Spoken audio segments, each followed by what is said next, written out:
I bet at some stage of your life you would have used alcohol markers. They are the most common marker out there and probably the first thing that comes to your head when you hear a word marker.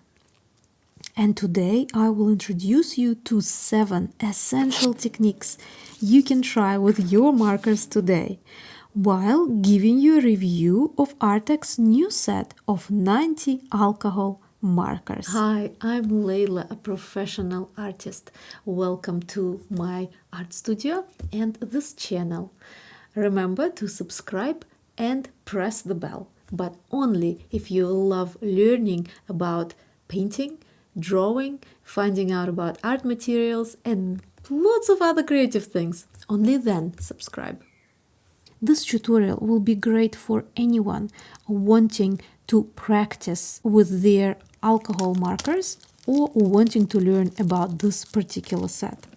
The set I'll be using in this tutorial was sent to me by the brand. It's one of their new Arrtx 90 color alcohol marker sets. They don't sponsor this video in any way. I will also leave non-affiliate links under the video to the products they've sent me. Non-affiliate means I do not earn anything from them, but they're there for you guys to have a look at the products and find out more, just in case if you're interested. Okay, so what can I tell you from my first impression? I love how even though it's 90 colors, it's actually a very compact box.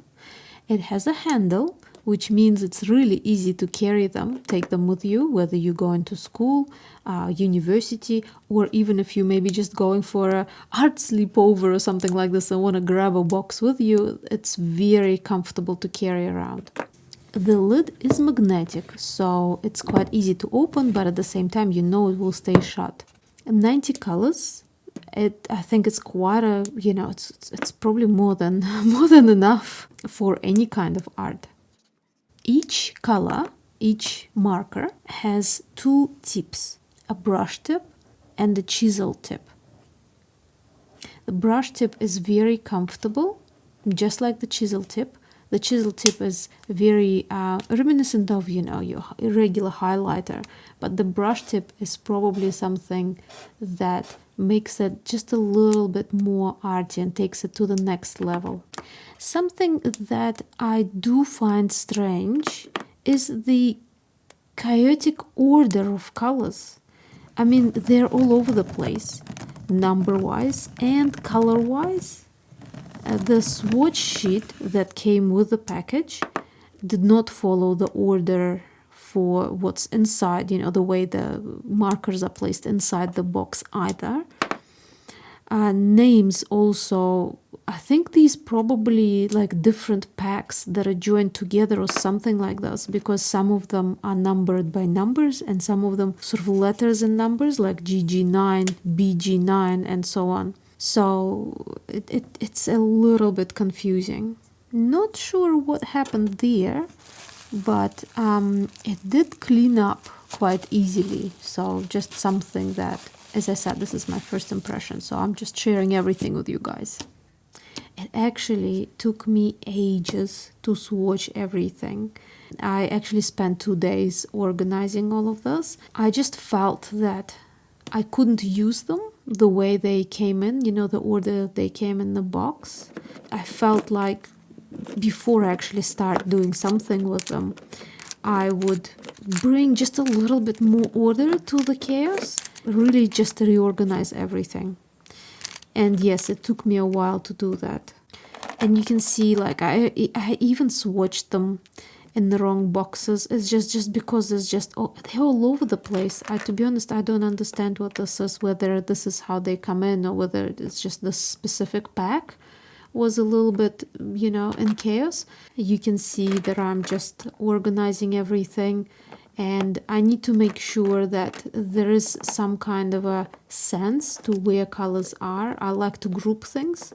There are different orders, so if you get a pack like this and it is also all mixed up, I really do strongly suggest that you reorganize things. It will just make using them so much easier, because if you're going to reach out for a shade of blue, you want to have them all in one area, whether it's a line, whether it's a patch, whatever it is, so that you can see them next to each other and choose the one you want. And you can see here I've organized everything, and I'm very happy with this now.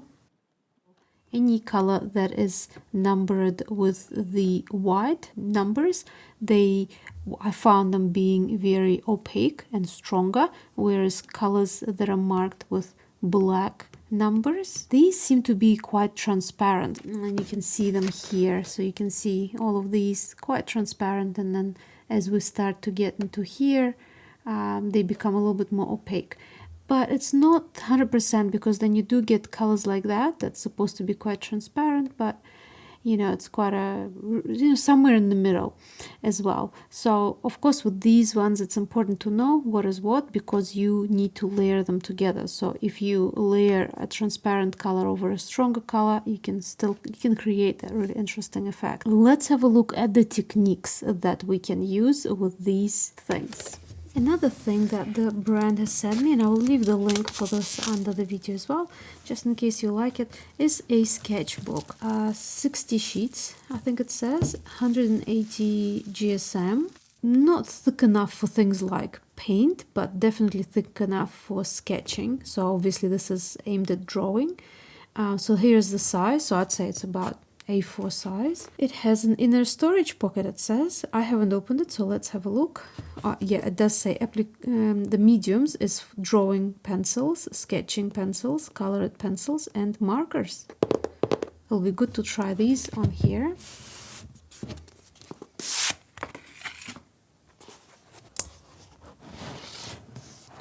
Oh wow, this is so lovely, look at that.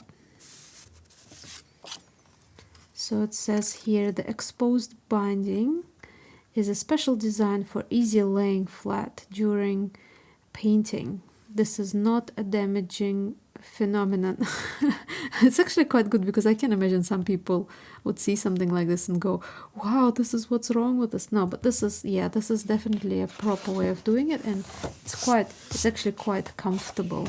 Quite like this feature. And oh, there we go. This is the pocket here. I'll just pop that in there. It can be quite useful as well. If you've got separate pieces of paper, you can just, pop them all in there. That's very nice. And so the paper, just touching it and everything, seems quite nice.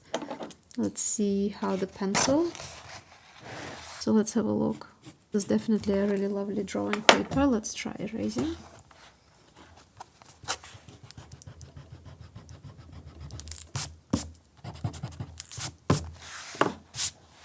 Wonderful, it's all gone. Let's try our markers on here. In fact, alcohol markers are the kind of a thing where you can get very different results depending on what paper you use them with. So you've seen me swatch them on the mixed media paper. I'll swatch them on here, we can have a look, and I'll show you a couple of more techniques you can use with them. So another paper that they are great to use on is Yupo paper. Now it's a synthetic paper, and it gives you a little bit of a different feel for using alcohol markers. And another paper is like a tracing kind of a paper that you can use this with. And this paper is processed in a way that it doesn't have any pores. So normally paper has lots of pores, and so that's how you can create, different effect depending on how it was treated. But this paper is very, very flat.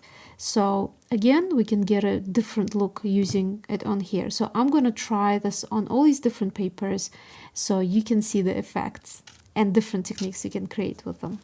Okay, so the main technique when you are using alcohol markers is to layer them on. So I've got this color here, and you can layer it on. So if you want to create a smooth surface, this is how you go. Now you can just wait a couple of seconds and then go over it and create another layer. Again, wait for a few seconds and go over it again. And again, I'm just going to wait for a couple of seconds So you can create that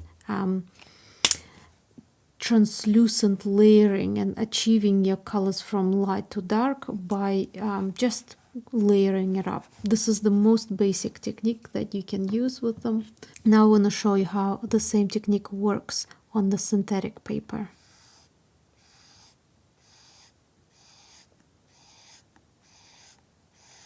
And another layer. And another layer. Now let's try it on the transparency paper.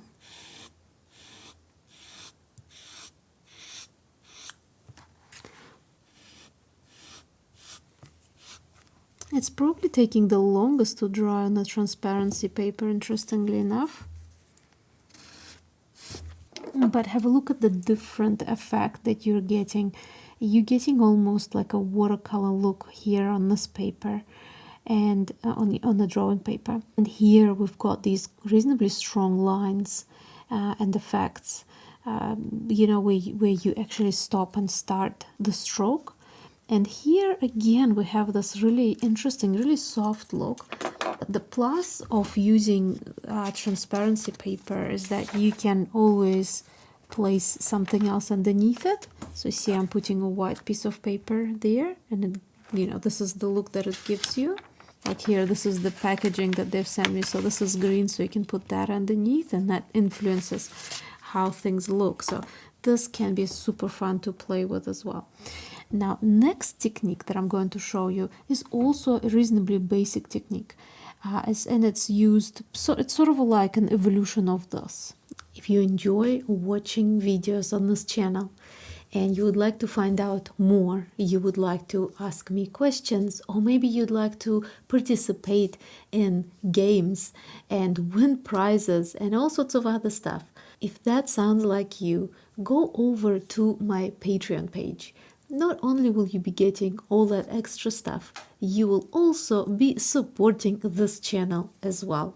So, if that's your cup of tea or coffee, I look forward to seeing you there. I will have these three colors. So one color is very light, next color is in the middle, and a darker variation of that same pretty much color. So again, I'm going to use the chisel tip just to show you this technique.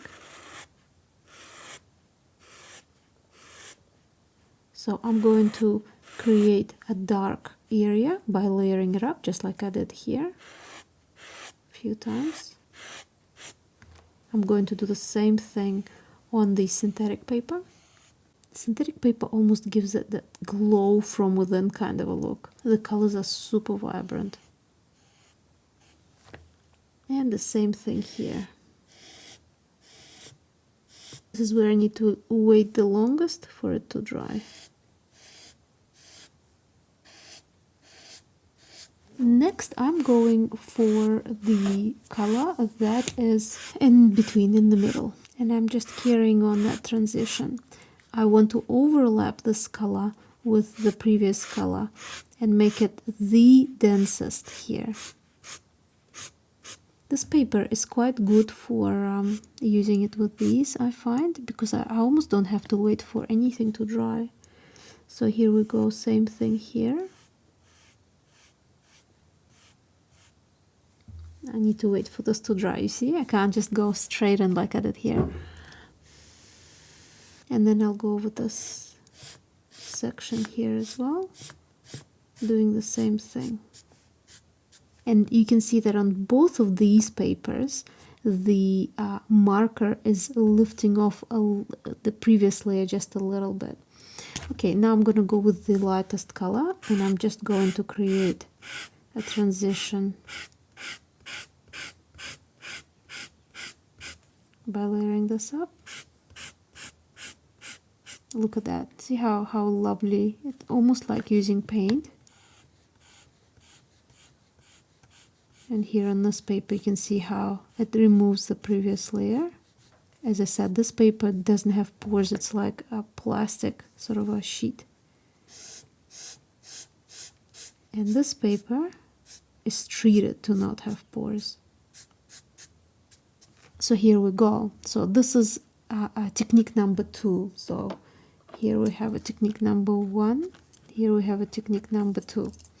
Now technique number 3 is when we're doing something very similar, but we're going in the opposite direction. And here I have colors within the green, sort of a greeny browny kind of a range. A light color in the middle, and a darker color.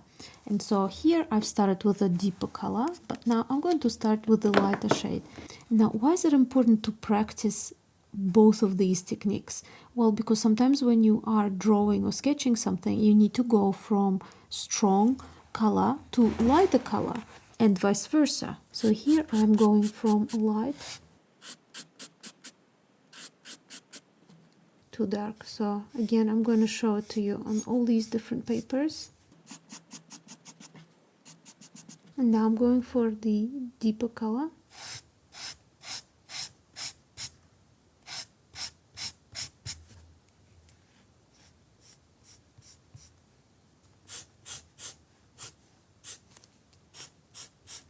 And now I'm going to go for the darkest shade.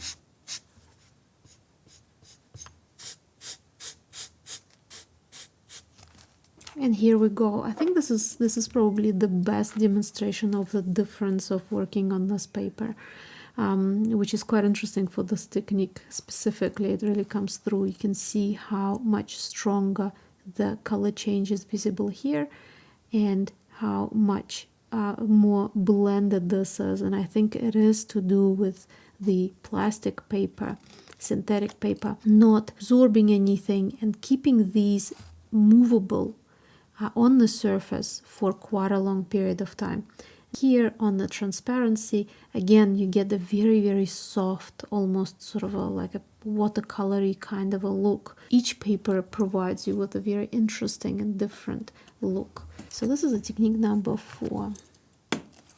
A technique number 5 has to do with the transparent color that is added in this set. You don't always get this if you, for example, going with like maybe cheaper brands that sort of just provide felt tips for school, you know, and things like that. Of course, different sets are different, but it is something that you can try doing at home with the set that you have, just to have a practice.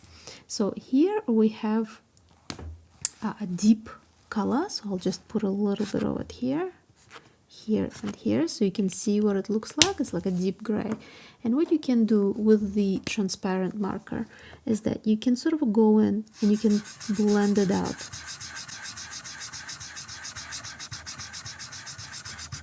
Can you see what it's doing? This box is casting a bit of a shadow on the paper. You see how it's almost like adding that moisture to it. Now let's see how it works on the synthetic paper. Yeah, it kind of washes it out.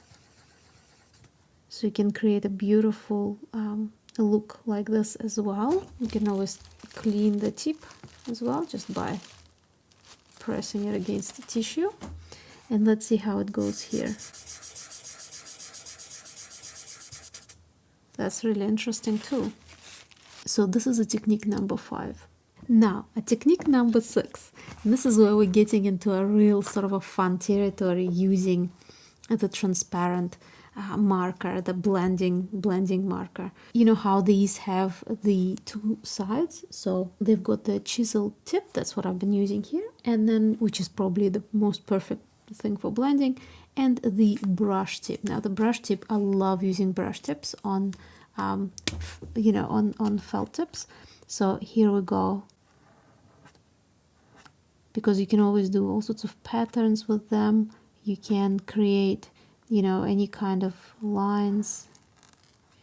Absolutely perfect for decorative art and things like that. So let's see how it does this on this paper. Also works really well. And then this one as well.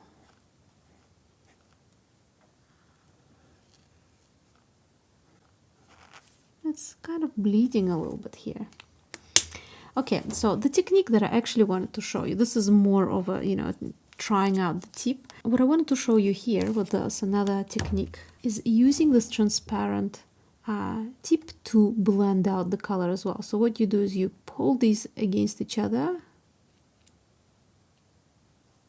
like this, kind of like transferring color, for example, from a color onto the transparent tip, and then working, and you can create a really soft sort of a look. You can use this technique not just with a transparent tip. You can use this technique with mixing other colors together as well. Like for example, I have this blue, so we can load up a little bit of blue onto the pink and create that double sort of a color. So let's try again. So the color that's on the top is depositing the color onto the one that you're holding on the bottom. Oh, it doesn't show up as well on this. Maybe I didn't deposit as much ink. Yes, you can still see that color change. I just want to try again on this Yupo paper. I think it mixes a little bit more on this paper. Clean the pink of the blue. So these are the 6 different techniques that I wanted to show you before we start doing anything. There is also another technique. It is a little bit more tricky. If you decide to do this with kids, make sure that they have a little bit more supervision. It involves using alcohol. Okay, so you can use rubbing alcohol, same thing as this. Just make sure you don't use anything poisonous, especially because this is something that it can come in contact with skin. Also, if you've got paper that is quite absorbent, and oh, this is quite interesting. So you see how the sketching things here, see how they've been printed on here. I'm just putting a plastic underneath there so that it doesn't go through, and let's see how this technique behaves on different papers as well. I've done it on one of them, but I haven't done this on all of them myself, so this will be an interesting experiment for me as well. So what you want to do is you want to create some kind of patterns. It doesn't have to be anything specific. I will use the same colors everywhere so we can see the results better. And for this I want to use nice rich colors.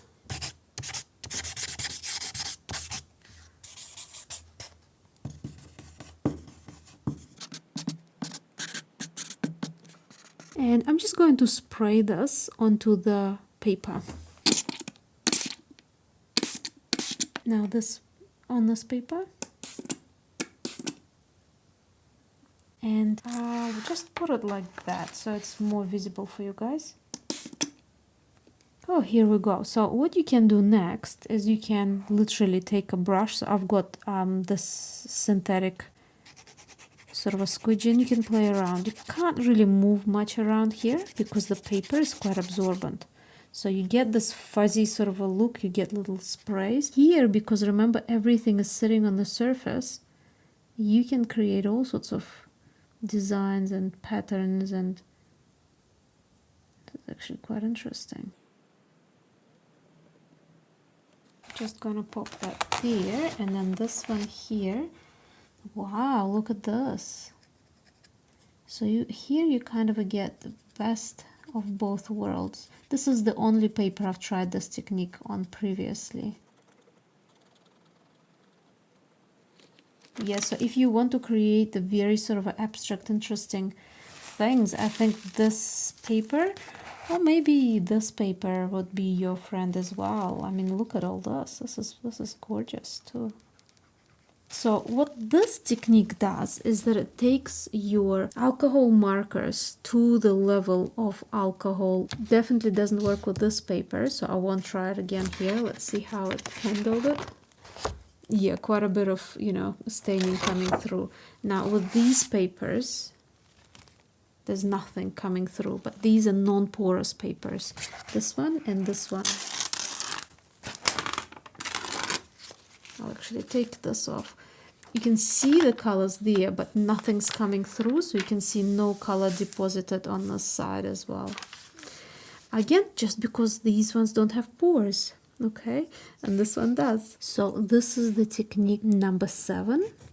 It's almost like another level. You can take this technique onto, but using these papers.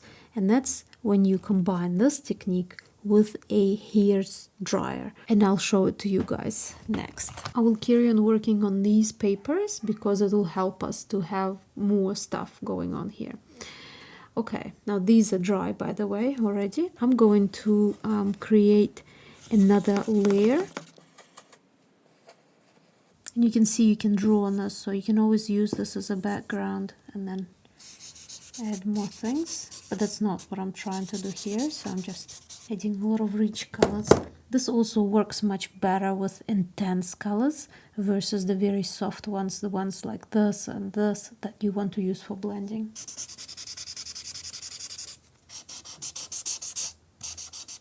Next, I'm going for the alcohol, and I am blending all of this in, so adding quite a bit, reasonable amount. And you can see even situations like this kind of texture is super beautiful too.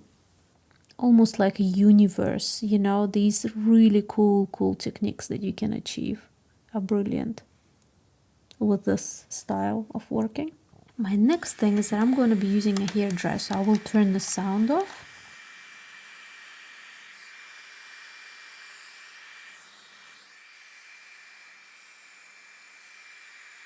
Okay, so look at the effect that hair dryers created. So now I'm going to add a little bit more of the alcohol.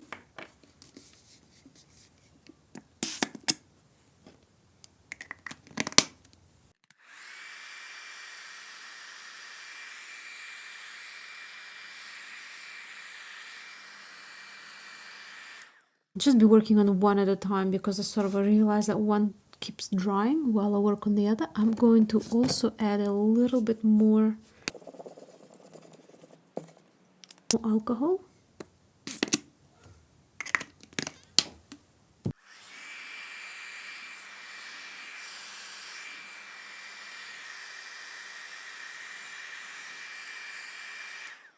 And you can see how the most beautiful effects are achieved when you have them sort of going in different directions. Now I'm going to go for more green. And remember, guys, this is just a test. I'm not really going for anything specific. So if you are, you can always choose specific colors and layer them up in a cool way. But this is just to show you, you know, the different techniques that can happen. See, this is what happens when you just put a little bit of alcohol there. You see how beautiful this is? I don't even know if I want to go any further. I think I'll just leave it like that. That almost looks like some kind of a bloom that's happening in the universe or something like that. Like, how gorgeous is this? And there is no way that you can achieve this look with sort of a carefully drawing this with the markers.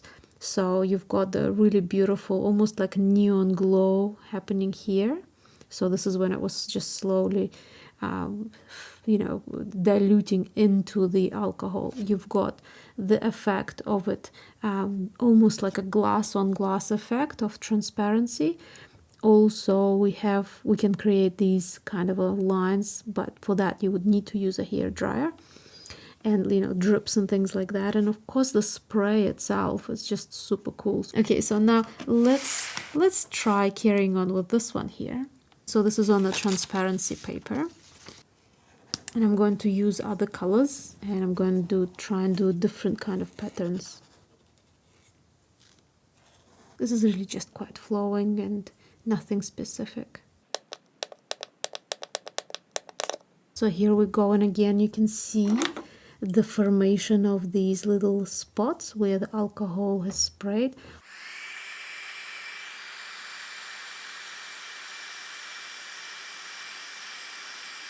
Now look at this. This is like an abstract artwork.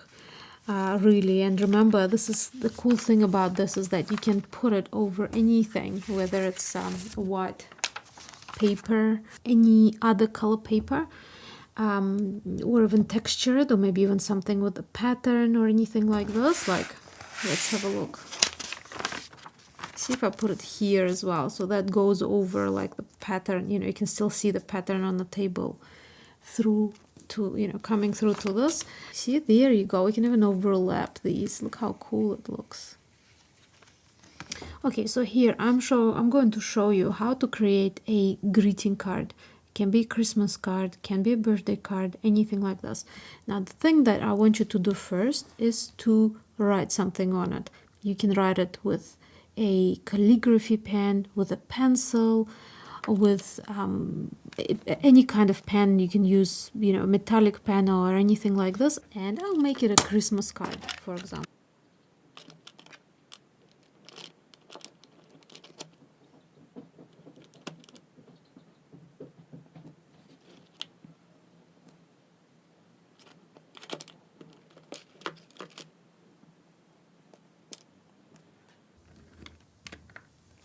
Now I'm going to leave this to dry. I'm going to apply some masking tape on it.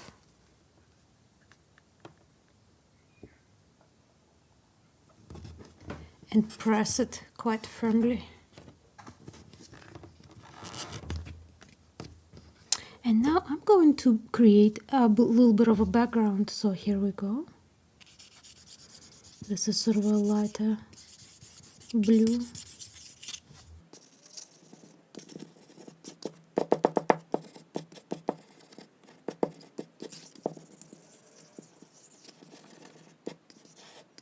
You want to make sure that there is an edge, nice strong edge around the masking tape. So you want to make sure that you go all around it. Now going for a little bit of the darker color.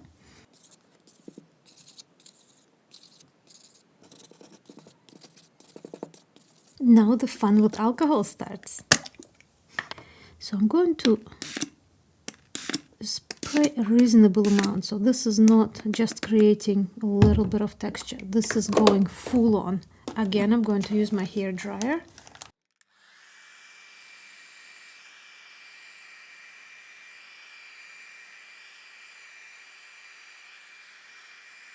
Next, I'm going to take one of the lightest blue shades. You can always do it with the, you know, the transparent smudging tip.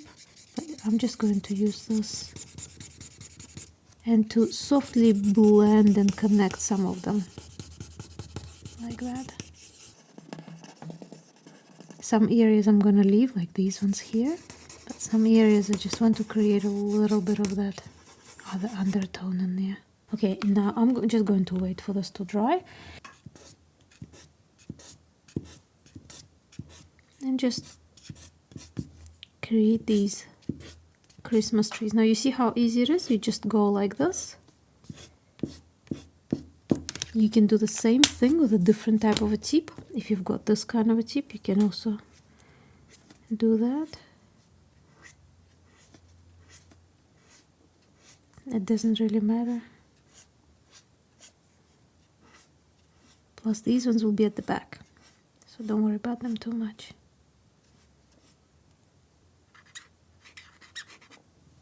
Now I'm going to go in also with a brush tip with a darker shade now.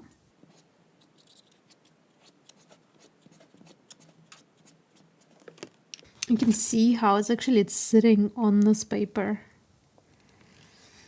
I'm gonna just wait a little bit for it to dry, just a little bit. I'm just gonna just add a little bit. It's a very light pink. It's almost nothing there. It's a bit cooler, this one. That's why it's so good to have so many colors.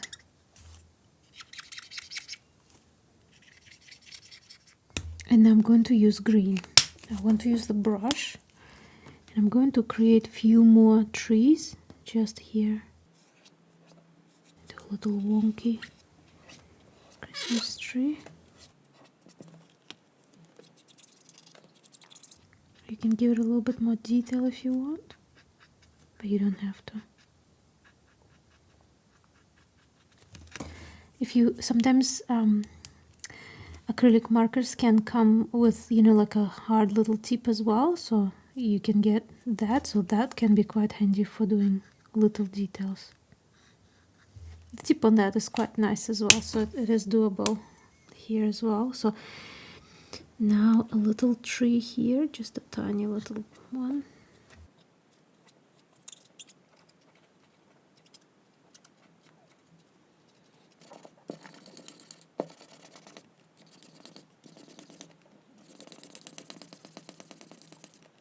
And just a little bit more yellow. You know how we've got a little bit of pink, just a little bit. A little bit of spray again with the alcohol, but now rather than adding a lot, I'm just gonna try and get a tiny little bit. Another thing you can do is use a pipette as well if you want to place very strategic drops.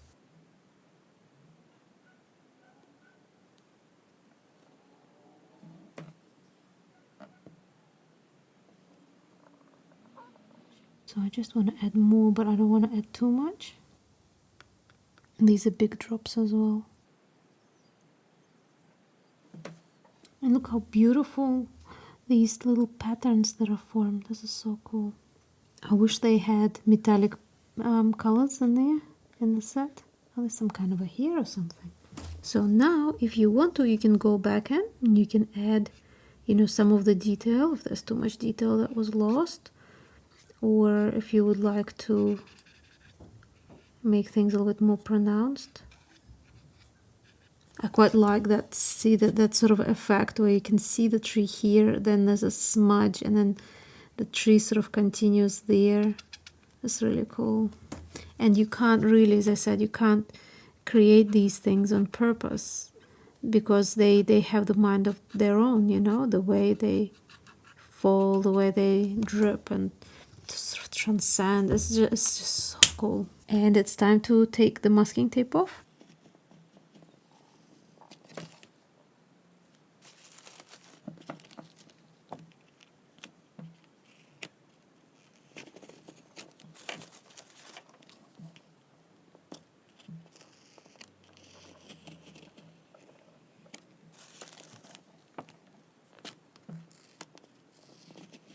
And look at that, look how cool these techniques are, and you can play with them.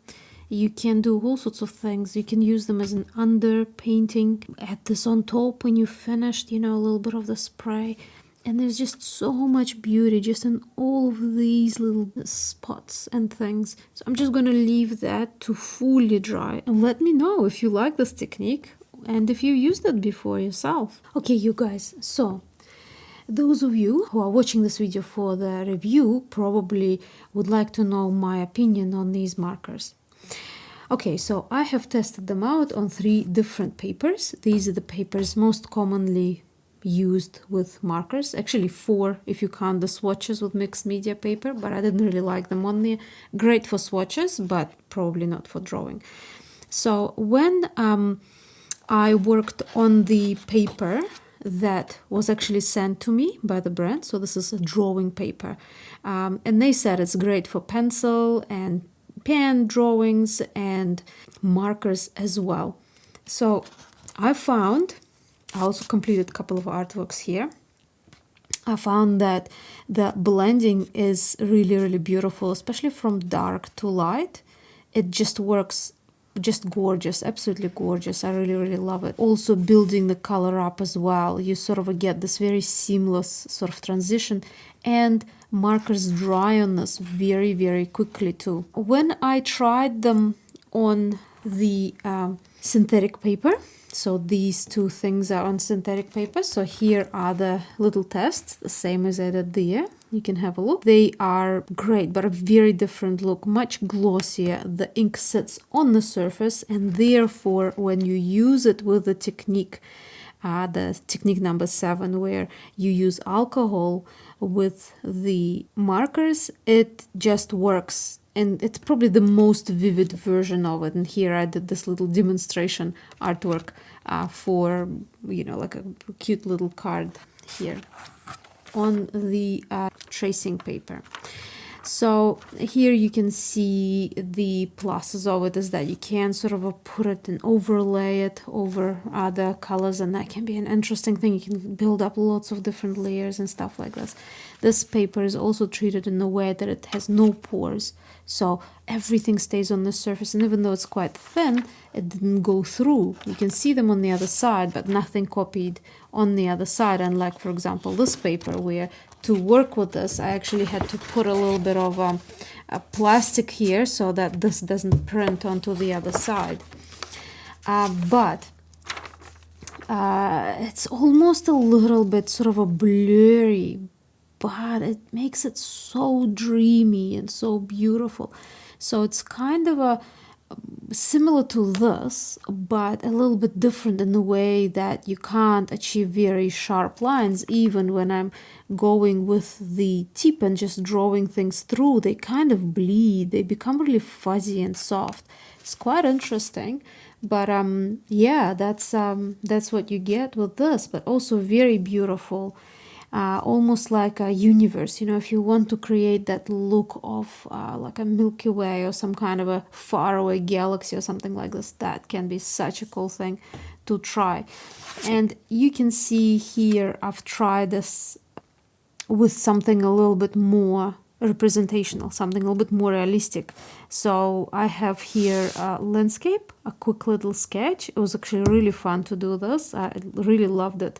I love how the transparent colors layer over so easily. Like you can see in the sky here, it's just when they overlay, it's almost like, I don't know, it's almost like kind of using paint at the same time as the marker. It's really cool. So you can really blur some of these areas, especially working over and using that blending marker as well. When I was working on this here, I sort of felt like there wasn't enough realistic greens in there. So I did cross over some of the blues and the yellows to create something a little bit more realistic, but most of the greens that are there, especially the strong ones, the deep ones, they seem to be very, just very artificial looking. So let's have a look. Here, so you see these ones, these colors, they're just a bit too unrealistic. So you have to definitely layer them up. You can't use them on their own. Like these colors are beautiful on their own, but I just wish there was just a little bit more of the color that was a little bit grassy, especially taking into consideration this is such a large set and there are so many similar colors. You see, like these three colors, very similar.